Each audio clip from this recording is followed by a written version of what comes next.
We are live. So welcome everybody to Founders Focus. This is our first Founders Focus of the year. This is the show where we get up close and personal with the people who are making the technology products that are changing the way in which we work today. And I'm always excited to do this show because I really enjoy speaking with people who are building businesses and building products for the community that we love to address. I think a lot of us who are users of technology, recruiting technology, we like to complain a lot about it. We're never satisfied about what the tool is providing with us. It's really important for us, I think, to understand what is involved in terms of building not only a great product, but a profitable business that can continue to survive and sustain even through the tough times. So this week, I'm delighted to introduce our friends at Tribepad. It's Dan Kirkland and Dean Sadler. So Dan and Dean, welcome to the show. Hello. Hi, everyone. Great to see you two. So you two are obviously very busy people managing, leading this technology business. What important founder stuff did you have to cancel in order to appear on Founders Focus today?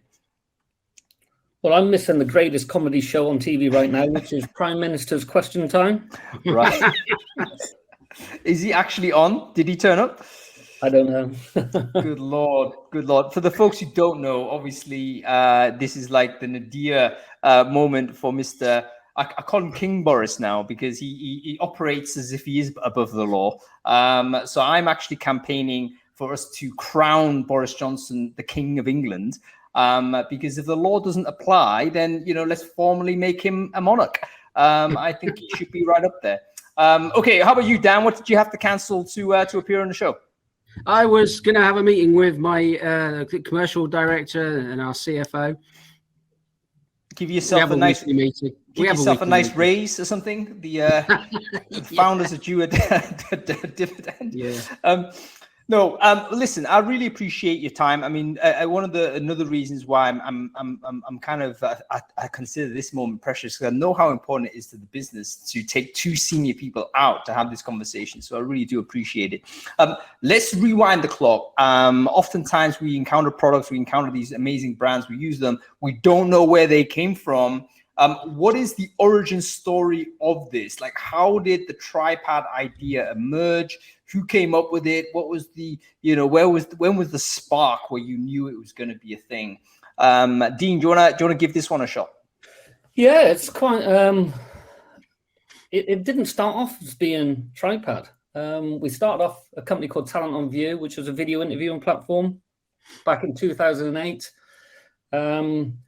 The kernel of that was previously I was CTO of PlusNet. We grew from a handful of people to 760 by the time we sold it to BT. And recruitment was our biggest problem. So we thought video interviewing technology would be, great. We built the technology and we were just too early to the market. Although broadband, was a thing, we found that infrastructure inside businesses wasn't up to the task, or there were just so many IT logistical headaches. We tried that for 2 years and then pivoted in 2010. And we pivoted basically on the conversation with one of our clients at the time. And they said, look, the ATS marketplace is broken. You guys can fix it. I was like, okay, we'll give that a go. And that's how it started. That's amazing. And coming from a CTO perspective, so you've had experience of building products before in the past. You saw a personal issue, like you saw yourself struggling to hire. You thought video interviewing was the technology. You are right. You're 10 years ahead, too far. The overall the broadband wasn't there to support a good experience. You look at how we are now. We're all kind of working. I think you and I are at home, Dean. Dan looks as if he's in an office somewhere, but we're kind of like pretty much relying. It's reliable to have really good quality internet, and you can actually have a great experience on video. But it's taken a long time for us to get here, hasn't it? I remember speaking really early on to companies, even two years after you guys pivoted, and it was still a big chew to get it done at that point. How about you, Dan? Like, when did you interact with Dean, and when did that sort of meeting sort of start happening? Yeah, actually interesting. Dean and I go back a long time. I worked at PlusNet, managing the platform and infrastructure teams under Dean at the time, and just before PlusNet got bought by BT, I'd already decided I was going to step out and finally set up my own business. It's been something I'd always wanted to do, and set up a tech business. Actually built a gig economy platform back then, which is another story in its own right. But Dean had similarly, he didn't really want to work for big corporate company, and so when PlusNet got bought, Dean left, and I was kind of already half out, and we've always kind of got on and seen the world from similar eyes. I think we're both techies, so we got a lot of skills that are in common, but we've got skills that are in that complement each other as well. So when we had a chat after he left, and I would already kind of got my feet mostly out the door, we had a chat about recruitment software in general, and that was in his living room at the time, and then we started working pretty much the following week together. Fantastic. Let's talk about the techie side of it. I think it's actually quite unusual in the modern day to have two technical people founding a technical business. Usually they say, oh, you need a techie guy, this person's going to do that, and then, oh, where's the salesperson? You need to drop that person in, he needs to do this. Like, what do you think gives a team that is heavily technical an advantage against teams that have that mix? And what do you have a disadvantage compared to that type of configuration early days? Any thoughts on that? Yeah, I think in the early days, we were very much a technology business. Sales and marketing were, a distant thought, and we just thought, let's just go and solve some problems. I will caveat that I'm not a very good techie. Dan's far better than me. I was more into chip design, and I kind of fell into software development through PlusNet. So it kind of he's far better than me, and I kind of just steer towards more of the business side. Right, very interesting. I think one of the experiences I've got, so I kind of set up a business a couple of years ago as well. Had two techie co-founders. And I was a sales guy, obviously. And basically, what I found was that we just end up. It's hard to do the stuff you don't like to do, and you end up just steering even subconsciously towards the stuff you do like to do. What happens today? Yeah, so you end up like, I think sometimes you're going to overbuild. Like, I definitely think we overbuilt because we ended up building a full app without even getting any funding or whatever. And it was like, oh crap, we really should have raised some money there. So if you're aware of that, how do you like make sure you don't oversteer? Is there a mechanism for you to make sure that you're not like over engineering and constantly building?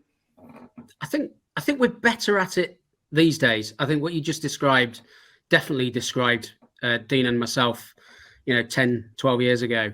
But I think we are getting better at it through experience of the failures that we have of, we thought that'd be a really good idea, and then people not using it or whatever. So I think we learned our lesson probably the wrong way.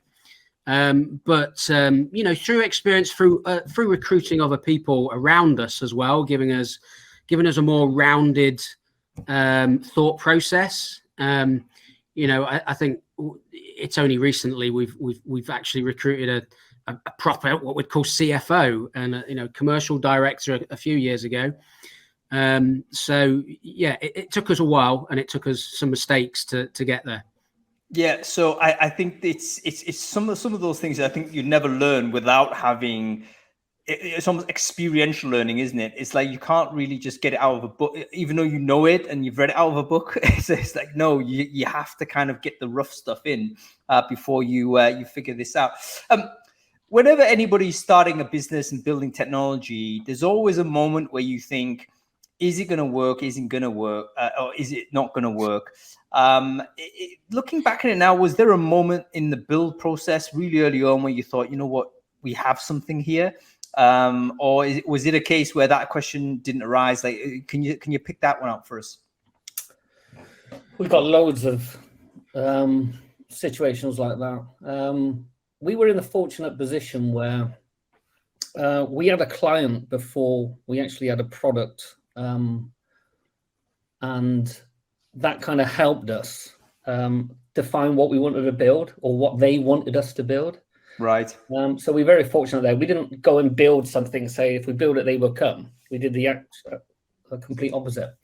And we've continued to do that. So we listen to the customers and they drive the development roadmap. You know, the latest one for me is probably at the beginning of COVID. And I'm constantly surprised. In the last 10, 12 years, I've been constantly surprised on what we've been able to achieve. But at the beginning of COVID, the first weekend, we had one of our clients advertise. This is when all the supermarkets were pretty much closed or big queues outside. And one of our clients advertised for 40,000 delivery drivers over the next 8 weeks. And in that weekend, we had 860,000 people apply for those jobs. So huge amounts of job applications going through the platform. And the platform coped admirably, but the graph was just amazing. You know, it was just like, right, here's normal, and then all of a sudden, bang. And to this day, I just sit there and go, like, that was amazing in terms of what the guys in this business built, you know, supremely proud of. Yeah, sometimes again, it's not testable, is it? I mean, you can simulate it, but to actually in production where things need to happen and it succeeds, it doesn't fall over. That is a great achievement. It basically means that the engineering is just rock solid. So we should hope so, even with bad engineer like you, Dean. But you know, if you've got two engineers at the top, you would hope that one part that isn't lacking is that the technology piece should be solid, because it empowers. I think one of the advantages of having a very technical founding team is that at least the early decisions that you make that can often determine the pathway as to what kind of business you've got, you should be a little bit more competent in doing that, with a little bit more confidence, I would say, than a non-technical founding team. I know that, you know, there's a lot of people that are from the business side, they want to build technology, but they don't know. And hiring even the first technical person that they don't know is like the biggest challenge, because how do they actually commit that heavily to a CTO co-founder that they don't actually know? How do they even assess that person because they're not competent to do so? And you know, how much trust you just like, if as soon as you bring them on, you've moved like 50% of the executive decision making to this person that you may not have known 2 weeks ago or however long it was. So it is a huge challenge the other way as well. Okay, let's talk about sort of the early sort of building the team around you. So you're building this thing, you got a customer, you know, you've got some business security there. What was like in your mind, like who the first hire is going to be? I mean, you know, when the revenue was coming in, the opportunity did start to emerge. What kinds of people did you feel was necessary to bring into that team at that point? Was there any particular role or any particular function you wanted to cover early on? Well, early on, it was all software development and network engineering capability. I mean, we were fortunate because our previous company, PlusNet, you know, gives you a massive, So we took some of the guys that we liked and we had respect for, and we said, you know, come and work with us. We think we've got a really interesting proposition there, and we think we're going to have some fun doing it. So they were the early guys. And we have a policy of, you know, we only recruit people that we like, okay, that we think that we can get on with, that have the same belief and value system to us. And then we grew from there. You know, the first 3 years of this business was run from my dining room table. You know, and at lunchtime, I would cook on the barbecue or cook pizzas. And the only reason we got an office is one of our clients wanted to come in, do a audit to make sure that we were a real company with a real office. And secondly, and more importantly, my wife was getting fed up that her dining room table was our office. So we moved, and that's how, you know, that's how we progressed. Everything was done. We bootstrapped. We didn't take any investment from anybody. It's our cash. in this business. There's no external shareholders, etc. Is that still the case, Dean? Still the case. Wow, that's amazing. That is actually amazing. Yeah. Yeah. But I tell you something. What you're telling us here is that there's a different pathway to success. Because a lot of people listening to this, I think people who kind of tune into Founders Focus in various means, a lot of them have inclination of maybe becoming a founder one day or doing some recruitment technology. They have that inclination, and all the time they're being told, you know what, you have to go raise money, you have to go VC route, you have to do this, this, and this.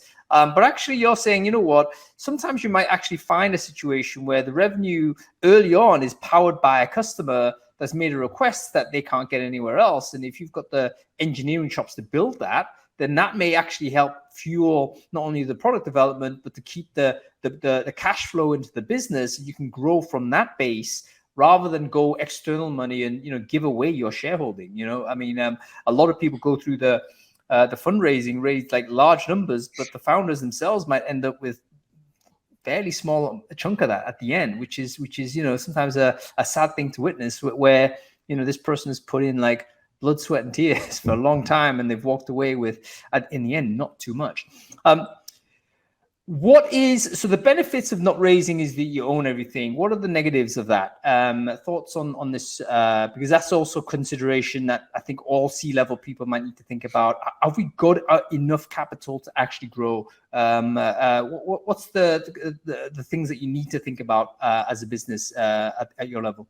Yeah, I think in the early days, capital constraints can pretty much dictate your roadmap and what you want to develop. And there's pros and cons to that.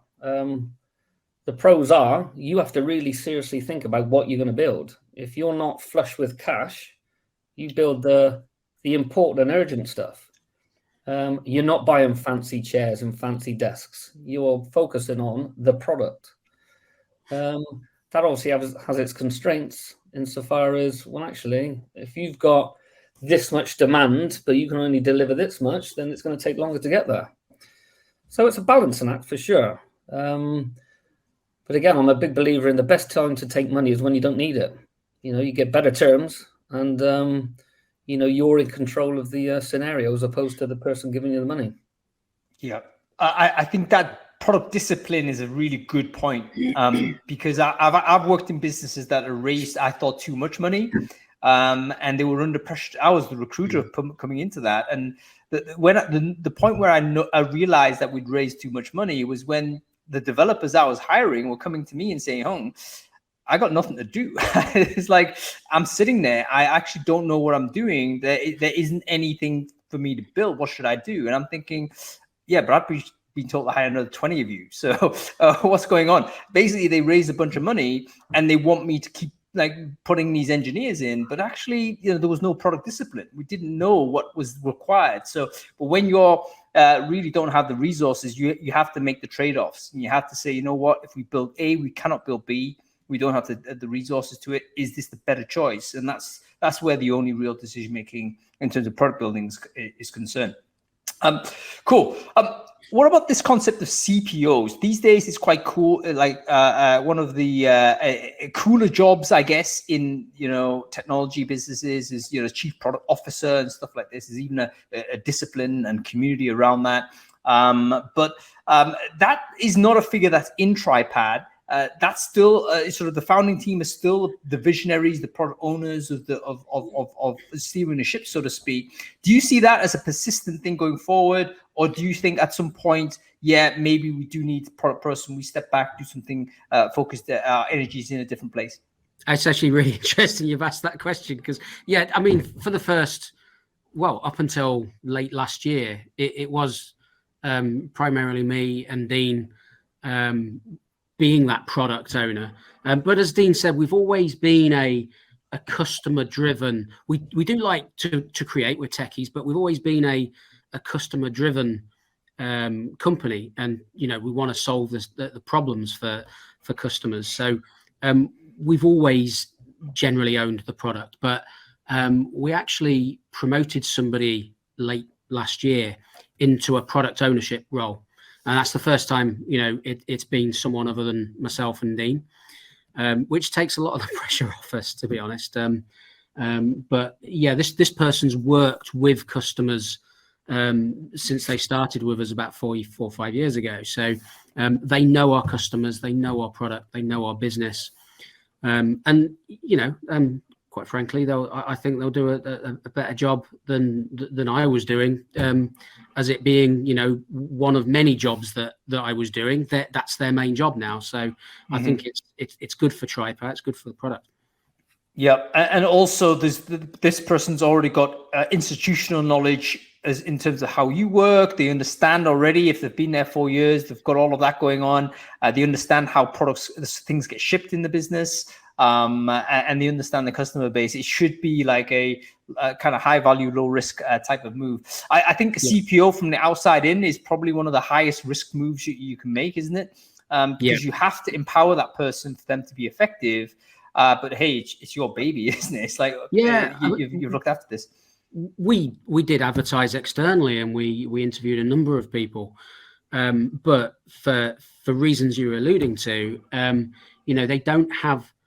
You never found someone who ticked enough boxes. They either knew the industry but never did product management, never did any project management, but they knew the industry, or they used to be a recruiter. Whereas recruiting within, they've worked with us as product owners. They've worked with our customers, who are the most important in helping us define roadmaps, and they understand the customers and the business too. So, it was actually an easier decision than we thought. After we'd interviewed everybody, we'd interviewed a lot of people, and it was obvious to us who the best candidate was all along, and they were sat next to us. Yep.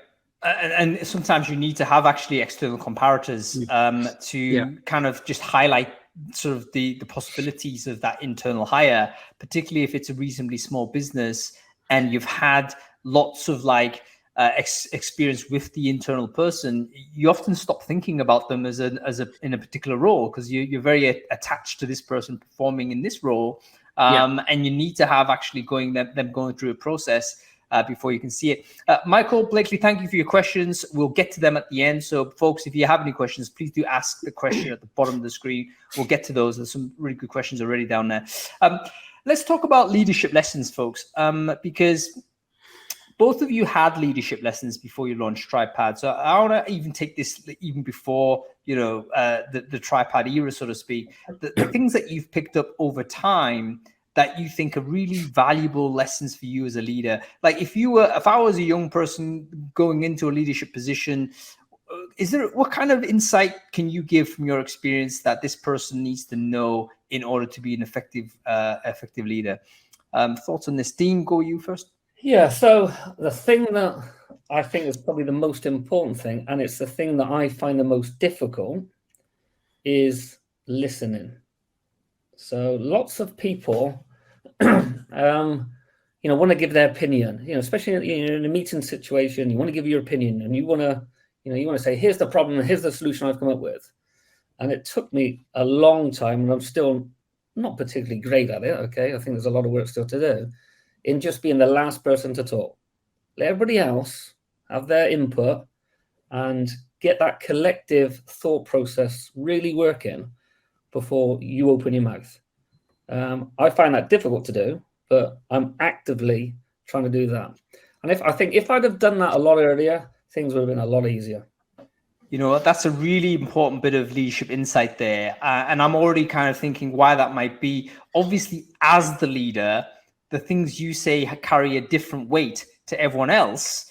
So if you're coming in there and you're straight away being the first person to speak, everyone's going to kind of modify or moderate their own input based on what they've heard from you. So you do have to shut the beep up. The last person to speak should be you.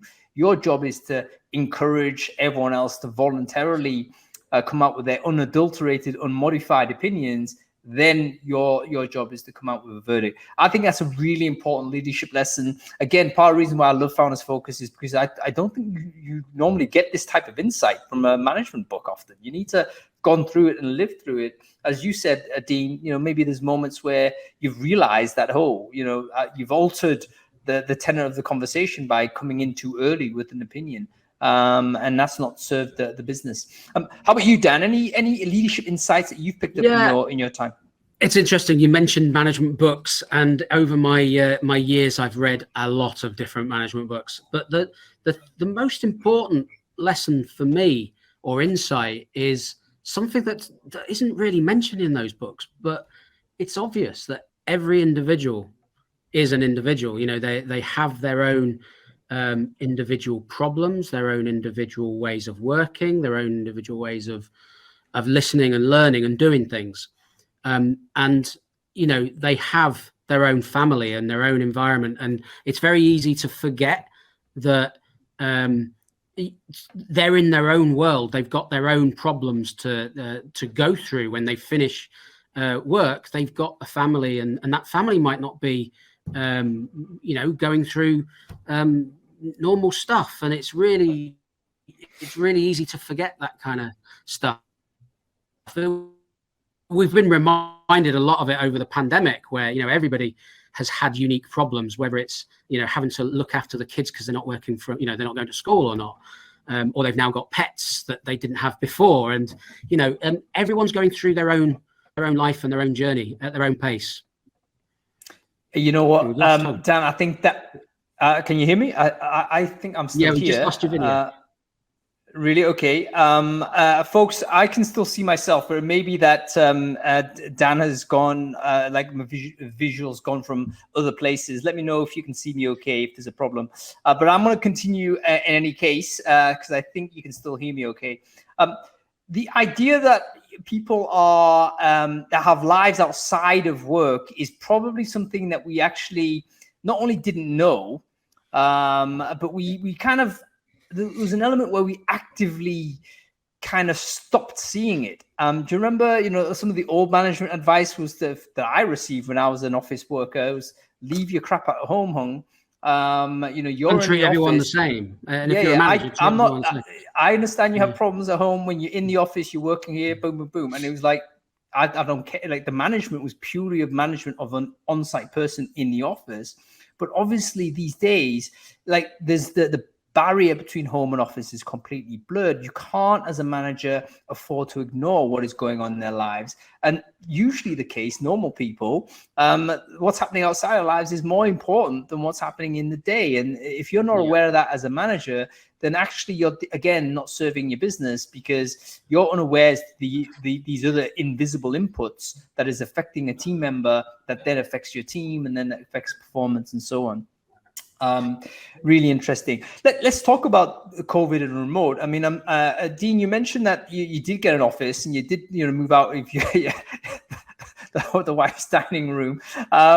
So how has COVID sort of changed this?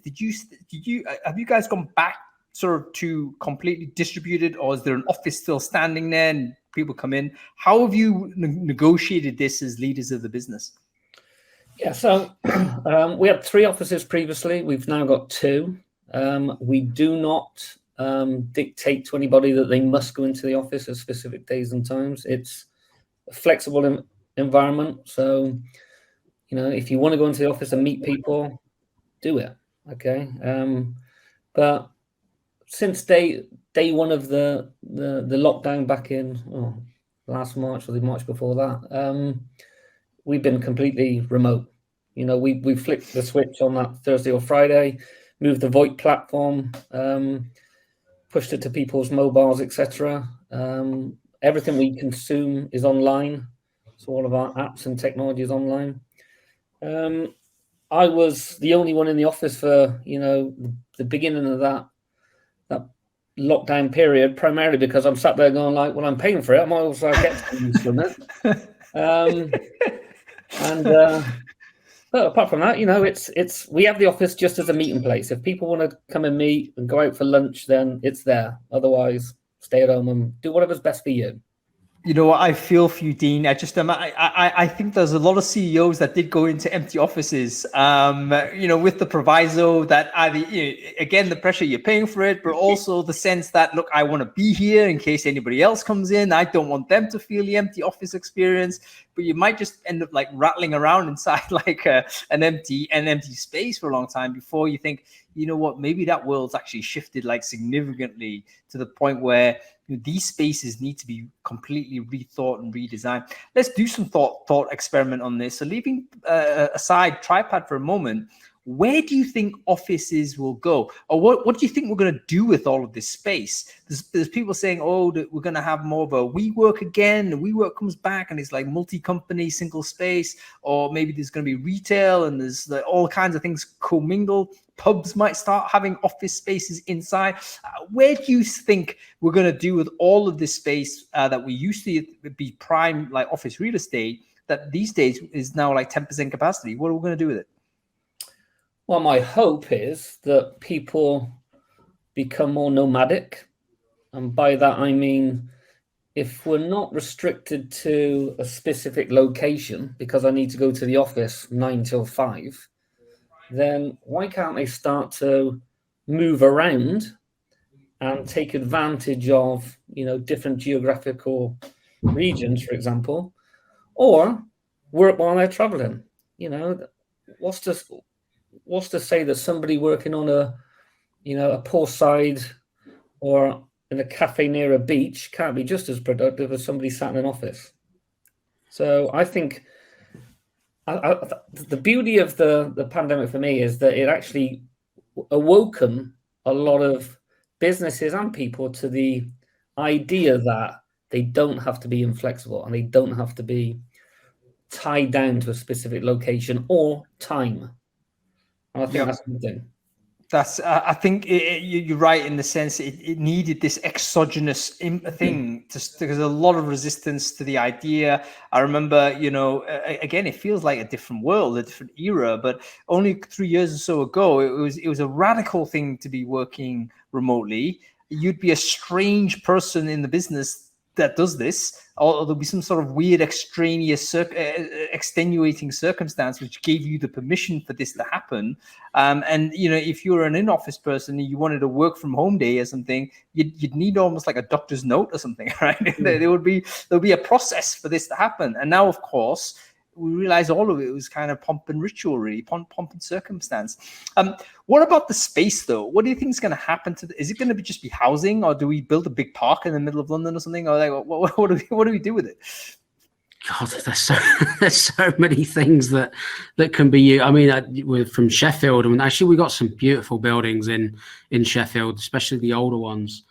And there's a lot of redevelopment with those, even with those older buildings, turning them into city hubs for both living, working, and for eating. So you've got entertainment and work if you want, and you can be at a desk in one of these nice buildings and just walk across the way and you get yourself lunch.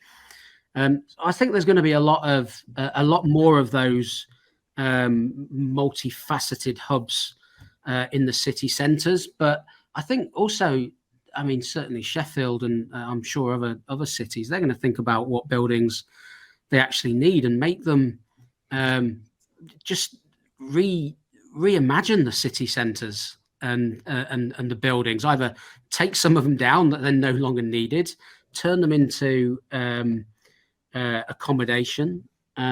Or entertainment. There's a lot of, we know that high street retail has been struggling for years, but there's loads of buildings there. People still want to go somewhere after work. People still want to go somewhere at weekends. So there's still a requirement for gatherings and people wanting to socialize. And I think what's happening now is we can create, or city centers and towns can create that experience 24/7 within the city centre, not just have a 9 till 5 work and then go to the bar. You can experience that throughout the day. Yeah, I think there's especially when you think about things like 5G, now 6G happening, that again unlocks the availability, right? So if you're able to actually, take your computer, go to a park, obviously in Sheffield in the UK, maybe that's not something you can rely on, but I mean, you can, if you have an umbrella along with you, maybe you could, but that would give you, suddenly all the spaces become more available to you, and we can be more radical with how we think these towns and cities might emerge. But I think, there's going to be obviously a tough moment because we've configured the world where millions of people commute into the center and commute out.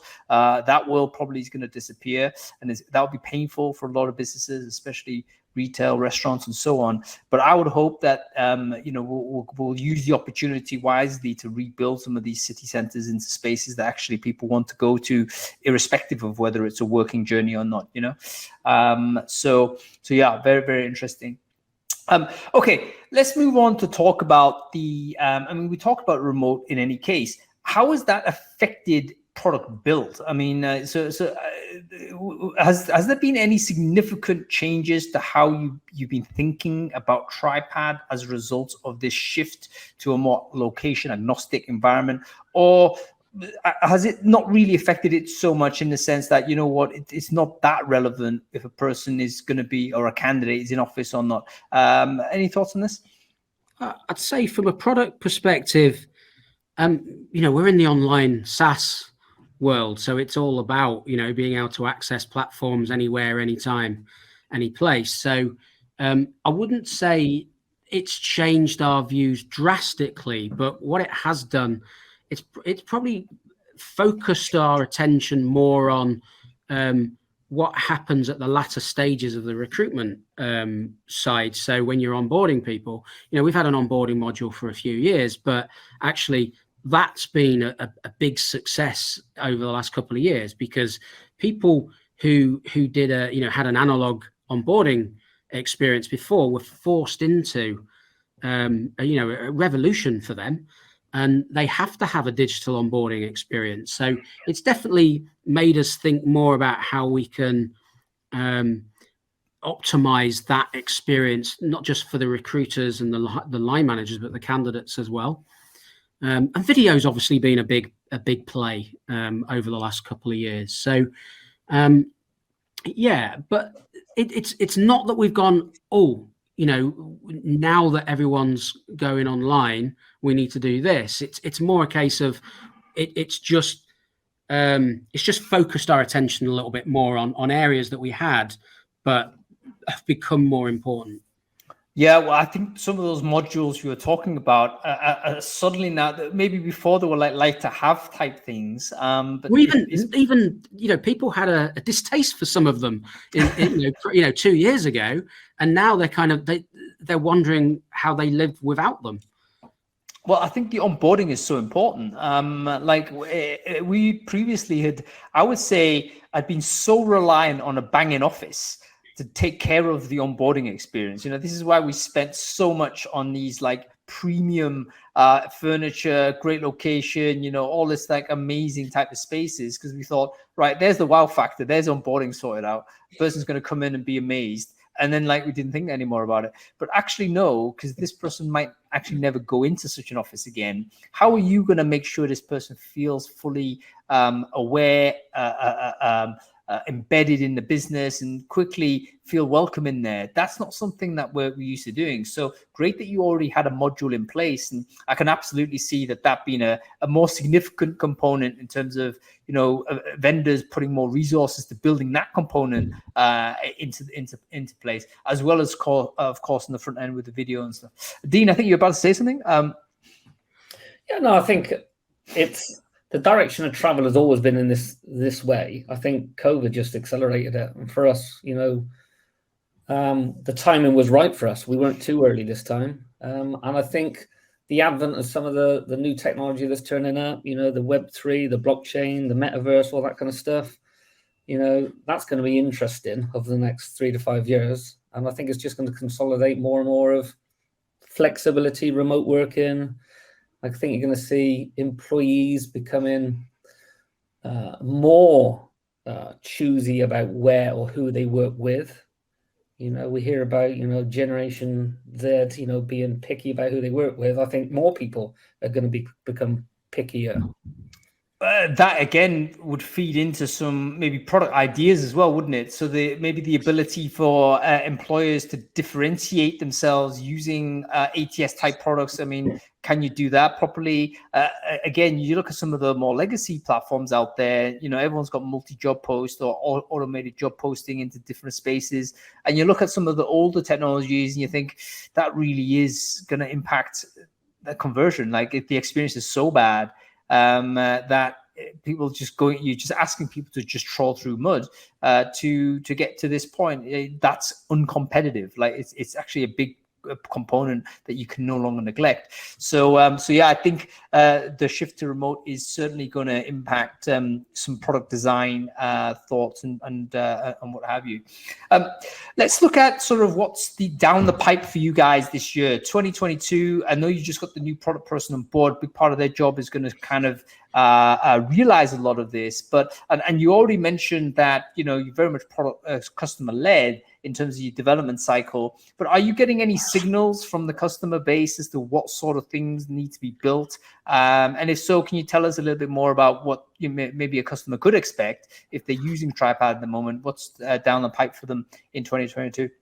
Yeah, so I'll touch on a couple of things. You've you'll know this better than a lot of people, but there's a big push for contingent workforce and an increase in use of a contingent workforce, contractors, be it temps, piecemeal project work, that kind of stuff.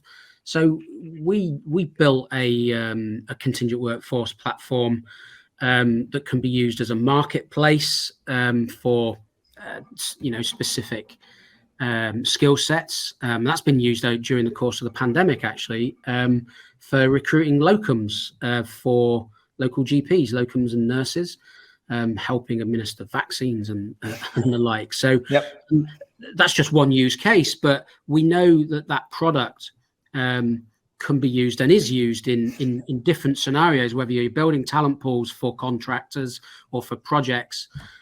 So, one stat, every stat you read is different in a different article, but in the US alone, you might see stats of about 60% of workforce in certain industries is a contingent workforce or contract. So we do see a big increase in that type of mixed workforce. So you've got a really interesting dynamic coming of not just remote work, but remote contingent work.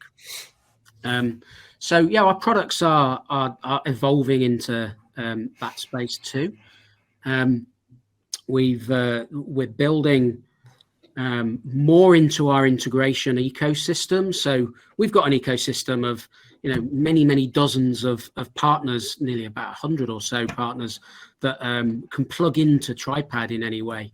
We're building out that framework more and looking at opportunities where not just Tribepad products could make use of that integration framework, but other products, be it ours or other companies' products, could potentially make use of that framework. Obviously talked about onboarding. That's still a key area for us. I think helping customers source. When you ask customers or any recruiter what their biggest problem is, it's always sourcing is number one. So Tripad's had tools since day one to help with that, but it's definitely an area where we're looking at how we can make that even easier for recruiters, finding candidates on a plate and candidates finding jobs on a plate, bringing that together much more seamlessly, I'd say. Yeah, it sounds like lots of stuff happening, and I think particularly about this idea of a much more diversified workforce in terms of their contract type is going to be a big component for ATS builders, because basically people who've built technology that are servicing basically where the unit is an individual human capital type information, the default's always been like a permanent on-site employee. That's the thing that we've optimized for when we're building ATSs. That's what we're thinking, right? The mental image is that this person is going to go from being a person on the street to a permanent full-time employee in the business, sitting in an office at the end of that process. But if we're saying now, 20% of the workforce will never be in the office, and actually they're not going to be permanent employees, they may just be oscillating in and out of the business based on company need or whatnot. Is this system optimized for that? The answer is no. So the opportunity is huge for companies that are able to get in there. I think all ATSs are building towards this. So it's going to be an exciting space there to see different sort of product solutions. But I also think there's going to be external kind of operators entering into the market, dealing specifically with this and thinking, you know what, we've always dealt with this kind of fluidity. We can do a better job. So there may well be new market entrants coming in as well. Okay, let's have a look at this ATS space.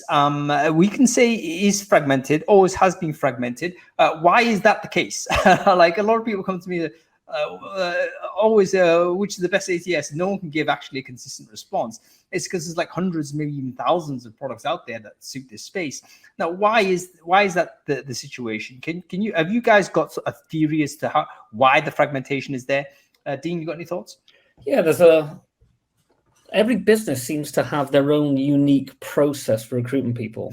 And they're very prescriptive and locked into that process. So they want their ATS to just do that.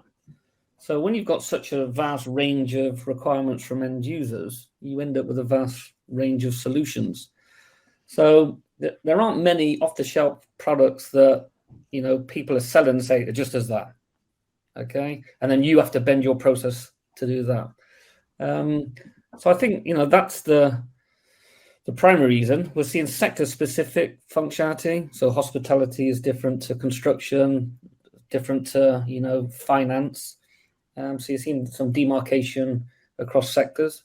And again, it's that blend of the workforce. Is it full-time permanent, or is it contingent only, or is it a mix of the two? So again, all of those permutations and combinations pretty much drive the sheer number of solutions out there. I think we're going to see consolidation in the marketplace, though. And I think we're going to see complementary products. So Dan mentioned, the integrations framework. This is one area where we see there's going to be a lot of work over the next couple of years. So enabling third parties to share data between themselves and do business or interact between each other for the benefit of the client. And the client may not be ours, but it may be somebody else's. So, I think there's still going to be lots of ATSs out there, but we will start to consolidate into a standard industry-wide type of use case or framework, because otherwise we're just going to get lots and lots of small players bubble them up with a small solution and just won't be able to compete long-term. Yeah. I think you're absolutely right. Those micro differences, there could be like one law, for instance, that governs construction, but that law will basically make that management of those candidates completely different. Therefore, you need a bespoke solution for that particular industry. We haven't even talked about geographical differences, obviously, with different labor laws and how to regulations, all that regulation. So I think you're right. The fragmentation is understandable. And even those like big global operators that say, this is our solution, we operate different countries, chances are under the hood, they're actually different products in many respects that simply have the same badge on the top because they still need to be compliant with local regulations and be sensitive to those local demands. I am excited to hear about this framework, though, guys. I think that's a really exciting moment. I think a lot of businesses have struggled to identify a kind of a middleware tier that you can trust to move data in between systems in such a way that it is safe, that is compliant, but it can be useful. And I actually don't know of many products that are out there that have done it. I think there's companies that have tried to do it, but they've ended up pivoting into something else. So there's obviously like a barrier to this in some way. But yeah, it'd be wonderful to see an emerging product out of the UK that would do something similar to that. Okay, we've got just a couple more minutes left, folks. I want to just go back really to some personal inputs. There's a lot of people out there, recruiters in particular, are, I think, very entrepreneurial people. They're driven in this way. A lot of them might be thinking, right, I'm starting a business. Do you have any like business advice for first-time founders? Like, what is the thing that you've seen that this is something that people make a mistake on, and this is why they fail? Don't do this. Do you have any of that kind of negative advice, like the don't do this X? What are your thoughts, Dean? Well, the one from personal experience would be don't burn yourself out. So sleep is really, really important. Otherwise, you'll just get yourself into this downward spiral. And in the early days, you've got lots of energy and enthusiasm, but that can soon take over, and you just end in burning yourself out. So I think, if I was to go back in time and talk to myself, it would be, qualifications aren't important. As somebody who stayed at university for 13 years, I didn't need to do that. Okay. All I needed to do is read some decent books and get out there and make some mistakes. And that would have shortcut my learning process probably by about 10 years.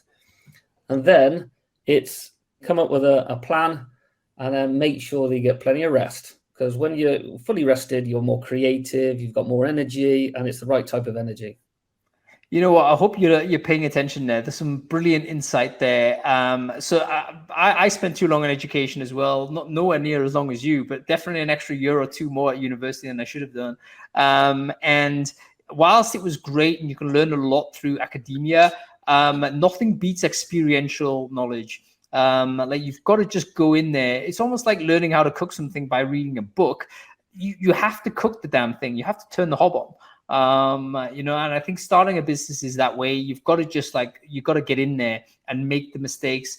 You've almost got to kind of have a way to anticipate mistakes you guarantee to make.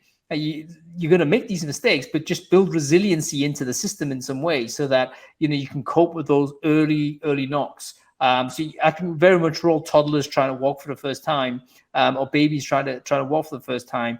You're gonna crash down and scrape your knee. That's what's gonna happen. You want to do that as soon as you can, but make sure you don't break your bones. That's one of the things that you need to know. And I love the advice on sleep as well, like self-care. There's so much pressure for young entrepreneurs because you might have gone out there, you've cut your revenue off immediately. You left your job, let's say, and you've got pressure that way. You may have made an announcement to your friends and your network to say, I'm doing this. All that comes with pressure, and you can overwork. You absolutely need to understand that your body itself is not a infinitely beatable thing. Like, you've got to take care of it. It's like a very, very important part of how it works. How about you, Dan? Any advice for proto entrepreneurs out there? What should they not do? Well, I think don't be afraid of changing your plan, because what you think you're going to do almost certainly won't be what you end up doing exactly. So, you'll have a product vision in mind, but your product in a year's time won't be what you thought it would be, when you first started. You have to listen to your customers. Do not ignore your customers, and do not ignore your buyers. You just won't have a product. You'll have a product. You just won't have any users. So listen. I think I can totally be sensitive. At the early days, my failing kind of companies, when I started off, this is what I did: overly committed to a vision. This is how it's going to be. And then, no one was buying. It was like literally no one was buying. 18 months, not a single invoice. And I was like, oh my goodness, I'm going to go bankrupt here. I was like, do I sell the property and fund the business this way? And I had to stop myself to say, if you're going to do that, guess what? 18 months down the line, you're going to have no house. And also you'll be no further forward. There's something wrong with what I'm doing. It doesn't fit to the market. You've got to figure out that first. And once I had that revelation, it caused me to really pivot away. And thank God I was able to reverse that really quickly and make that loss back. But yeah, you can be, that's inexperience entrepreneurship. Now that I've done it, it's like, yeah, totally. You may love an idea, but it's like experimental. You have to have a disposable attitude to it. Your job is to service the needs of the customers. And your first idea is a vehicle to get to those customers. And if they're saying they don't want that, then you know what, you've got to change it to something that they suit. This actually leads us back to one of the questions that came into the thing here. I want to just deal with this because Michael, who himself, by the way, is launching a cool product, which is, so he's a founder, he's on this journey. He said, look, okay, devil's advocate, customer-led product growth. Do you ever have to build what they don't tell you? So what's he on about here? Rather than incremental innovation, going out and building something they could never thought of. So I think what Michael's saying is, if you kind of are customer-led in terms of product development, aren't you reliant on them to be innovative? And maybe they're not that innovative. Yeah, I always come back to this the Ford quote. If I asked what my customers what they wanted, I'd have given them a faster horse. And I think, well, what I've said, I still stand by. You got to listen to your customers, but they're not always the people to think what's next. They're more interested in how to solve the problems that they have today. So we do think about the problems that they're probably going to have tomorrow, and that's where we've made mistakes in the past where we've got things wrong, where we thought, oh, this will be a problem, so we try and solve it, and some of those things just haven't happened. But we're an innovative we're techies, this is what we said at the beginning of this. We like to create stuff, so we'll always be those kind of people that want to try things out. But the premise of your business can't be not listening to your customers and just doing what you want. But you've got to innovate. So that can't just be the premise of your business of I'm only going to do what my customers ask for, because that will leave you in trouble in 5 years' time. Just doing that. Yeah. And you'll end up being basically a software house more than anything, effectively an outsourced development team, which is a totally viable business, by the way, but it's a different type of business than a product-led business. It is a challenge for any tech business, is trying to find that balance of making sure you do something that people want and need now and tomorrow versus what they're going to need in a year or two or more's time. Maybe one way to think about it is that the customers do the problem discovery for you. So they will tell you what the problem is, but how that solution manifests is your responsibility as the builder. Like they would know where the pain point is. And your job is not necessarily to take their product advice, but there is to identify there's the pain point. That's worth trying to think around a solution on this. And does this work? And that's where maybe the optimal relationship between the two is.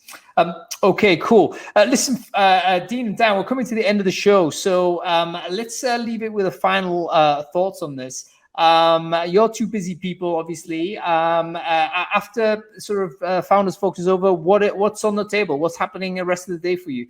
Dean, are you watching TV again or what?